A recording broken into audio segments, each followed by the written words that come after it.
புதுசாக சீட்டு போட போகிறீங்களா? உங்களுக்கு தான் அந்த பதிவு. வணக்கம். முதல்ல சீட்டுனா என்ன? சீட்டு எத்தனை சீட்டு வகைகள் இருக்குது? முதல்ல அதை நம்ம தெரிஞ்சுக்கணும். முதல்ல குலுக்கல் சீட்டு, ஏலச்சீட்டு, கமிஷன் சீட்டு அப்படின்னு சொல்லி ஒவ்வொரு வகையாக சீட்டு இருக்கும். இந்த சீட்டு யார் போடுவா? நம்மளை மாதிரி நடுத்தர மக்கள் தான் போடுவாங்க. ஏன்னா அவங்களுக்கு தான் தேவை என்பது அதிகம்.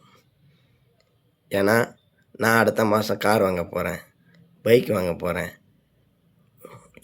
இடம் வாங்க போகிறேன், வீடு கட்ட போகிறேன், இப்படிங்க அவங்களுக்கு தேவை அதிகமாக இருக்கும். அதனால் அவங்க சீட்டு போடுவாங்க. சீட்டு எடுத்து ஒவ்வொன்றா பண்ணுவாங்க. ஆனால் பணக்காரங்களோ ஏழைகளோ இதில் சேர மாட்டாங்க. நம்மளை மாதிரி நடுத்தர மக்கள் தான் இதே போடுவாங்க. முதல்ல நம்ம பார்க்க போகிறது குலுக்கல் சீட்டு. இந்த குலுக்கல் சீட்டு என்பது என்ன? இது எப்படி?